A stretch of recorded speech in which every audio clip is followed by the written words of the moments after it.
கூட்டணி ஆட்சி இல்லை அப்படின்னு நேற்று இபிஎஸ் சொல்கிறாரு, இன்னைக்கு தம்பிதுரை சொல்கிறாரு. தொடர்ந்து அதிமுக தலைவர்கள்லாம் ஒருமித்த குரலில் சொல்கிறாங்க. இது யாருக்கு சொல்லக்கூடிய மெசேஜ்? சந்தேகமே இல்லை, பாஜகவுக்கு சொல்லக்கூடிய மெசேஜ் தான். பாஜகவினுடைய தேசிய செயலாளர், அந்த உள்துறை அமைச்சர் அவர்களுடைய வருகையில் வந்து எடப்பாடி பழனிசாமி தலைமையில் ஒரு கூட்டணி ஆட்சி அமையும் என்று அவர் சொன்ன கருத்தை அப்போது அவரால் சூழ்நிலை கைதியாக இருந்திருக்கலாம், மறுக்காமல் இருந்திருக்கிறாரு.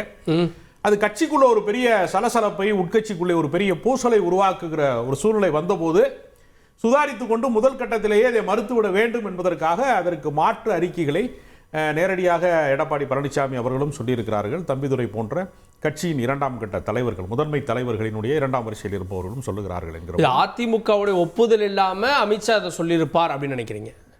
அதுல என்ன சந்தேகம்?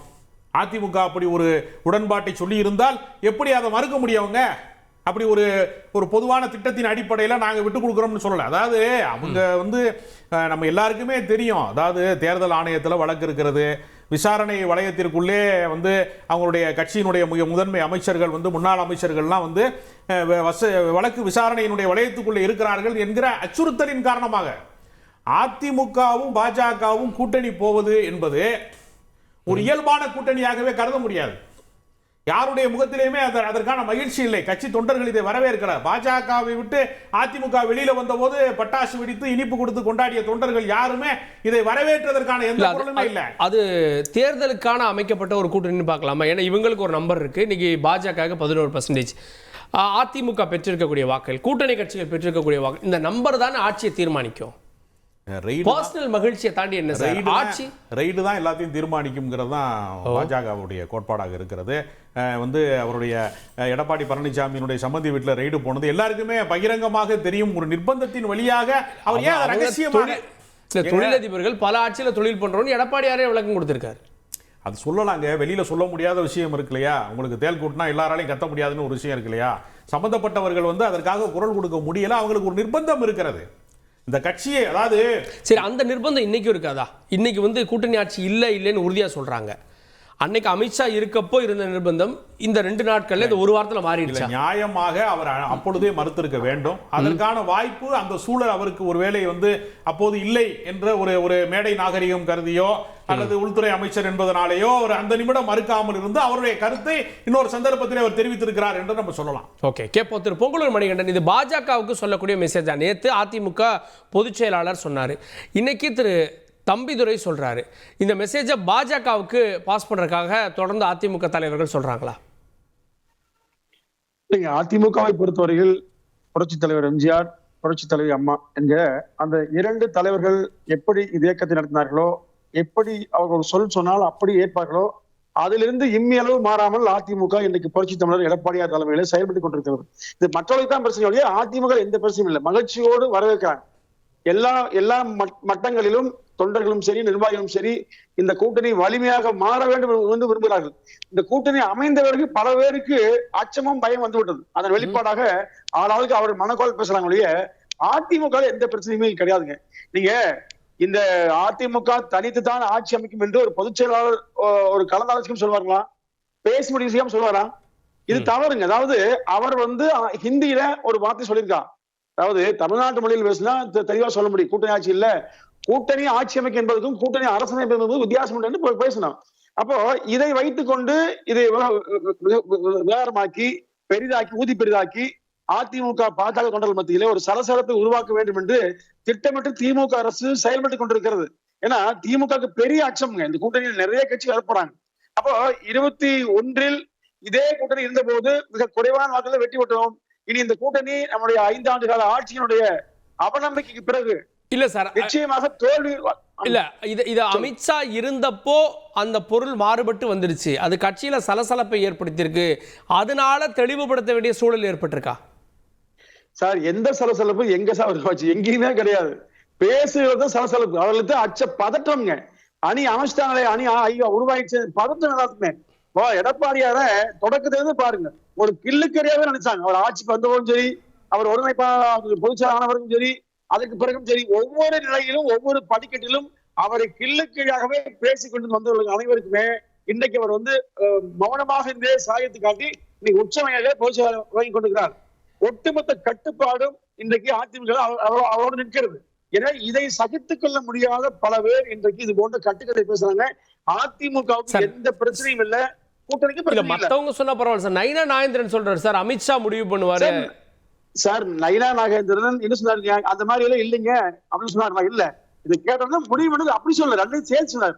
அதிமுக பொதுச் செயலாளரும் நயினா நாகேந்திரன் மன்னிக்கவும் அமித்ஷா பேசணும்னு சொன்னாங்க, அவ்வளவுதான். அப்போ தேசிய தலைமையும் அதிமுகவுடைய தலைமையும் எடுத்திருக்கக்கூடிய முடிவை, எடுக்க வேண்டிய முடிவை மற்றவர்கள் யாரும் பேசி இதை விவாதமாக்க வேண்டிய அவசியம் இல்லை என்பதால் நிதர்சனமான உண்மை. எந்த குழப்பமும் இல்லை. அதிமுக தெளிவாக போய்கொண்டிருக்கிறது. ஏன் இந்த 5 ஆண்டுகள்ல திமுகவை கடுமையாக இன்னைக்கு மக்கள் வெறுத்திருக்காங்க. இந்த வெறுப்புணர்வை மறைப்பதற்காக மடைமாற்றி பாஜக அதிமுக சலசலப்பு என்று மீண்டும் மீண்டும் உருவாக்கி அவர்கள் நோக்கத்தை நிறைவேற்ற முயற்சிக்காங்க. இனி யாரும் ஏமாற மாட்டோம்.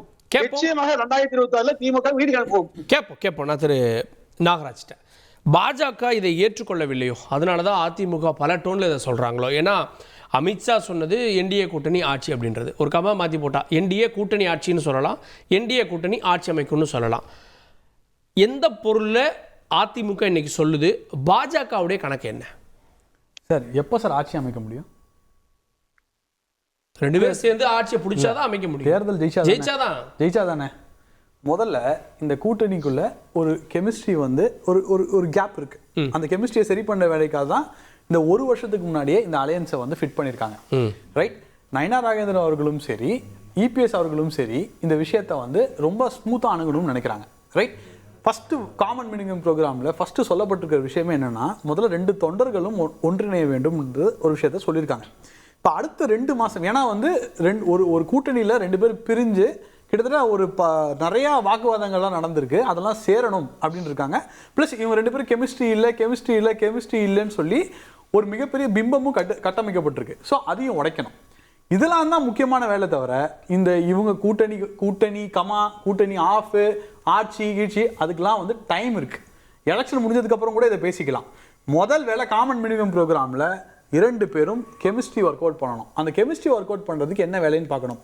அதிமுக மேலேயும் தப்பு இருக்கிறது, பாஜக மேலேயும் தப்பு இருக்கிறது. இதில் திமுகவை வீழ்த்த வேண்டும் என்ற ஒரு அணியை உருவாக்க வேண்டும் என்று முடிவு செய்துவிட்டு அதுக்கு தான் இன்னைக்கு எடப்பாடி பழனிசாமி அறிக்கை விட்டார். நீங்க பாத்தீங்கன்னா தெரியும், இந்த மாதிரி யாரும் சமூக வலைதளங்களையும் டிவிலையும் பேச வேண்டான்ட்டு.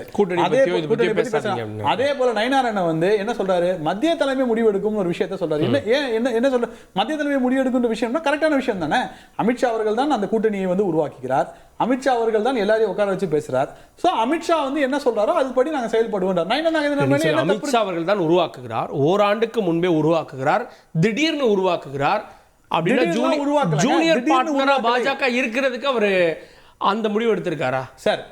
கூட்டணி ஆட்சின்ற ஒரு இடத்துக்கு வராம ஏன் அமித்ஷா இப்படி ஒரு கூட்டணி அமைக்கணும் சார்?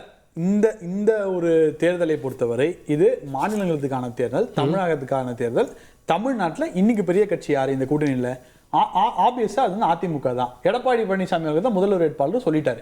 இதற்கு மேல இதுல கன்ஃபியூஷனே கிடையாது சார். இங்க ஏன் கன்ஃபியூஷன் வந்தது? இது ஜஸ்ட் அந்த பர்செப்ஷன் இருக்கு பாத்தீங்களா, அதை பிரேக் பண்ணும் நினைச்சு ஒன்று பண்ணிட்டு இருக்காங்க. இவங்க இந்த கூட்டணி வரவே வராதுன்னு நினைச்சாங்க. இந்த கூட்டணி இப்போ வந்துருச்சு. சரி, கூட்டணி வந்தாலும் பேசி கலைச்சிடலான்னு பார்க்கும்போது அங்க நயினார் அண்ணன் என்ன பண்றாருன்னா அதை ரொம்ப ஸ்மூத்தா கொண்டு போகணும்னு நினைக்கிறார். பிரஸ் மீட்ல நீங்க பார்த்திருக்கலாம், இதை ரொம்ப ஸ்மூத்தா கொண்டு போகணும்னு நினைக்கிறார். எடப்பாடி அவர்களும் இந்த சைட்ல பாத்தீங்கன்னா கூட்டணி அமைஞ்சதுல இருந்து தப்பா இல்லை, ஐ திங்க் ஒரு 3 மாசமாவே பாஜக அவங்க விமர்சனம் பண்றதெல்லாம் ரொம்ப கம்மியாயிட்டே வந்துருச்சு. அதான் உண்மை, தப்பா இல்ல. சோ ஸ்மூத்தா அந்த இடத்துல பிளேஸ் ஆயிருக்கு. See what next தான் பார்க்கணும். தவிர இக்கு வாசு டாரு அதெல்லாம் முடிஞ்சு போச்சு. நீங்க திமுகவை தோற்கடிக்க வேண்டும் என்ற எண்ணம் இருந்தால் ஒரே அணியாக செயல்பட வேண்டும். அந்த ஒரே அணியாக செயல்பட வேண்டியதுக்கு வாட் நெக்ஸ்ட், அதுதான். தவிர இந்த மீடியா பர்செப்ஷன், இந்த இக்கு வாசுதாரு 2 பிரஸ் மீட், இதுக்கு காலையில ஒரு பிரஸ் மீட், ஈவினிங் ஒரு பிரஸ் மீட், நடுவில் ஒரு பிரஸ் மீட், இந்த ட்வீட்ஸ், இது எதுவுமே வேண்டாம்.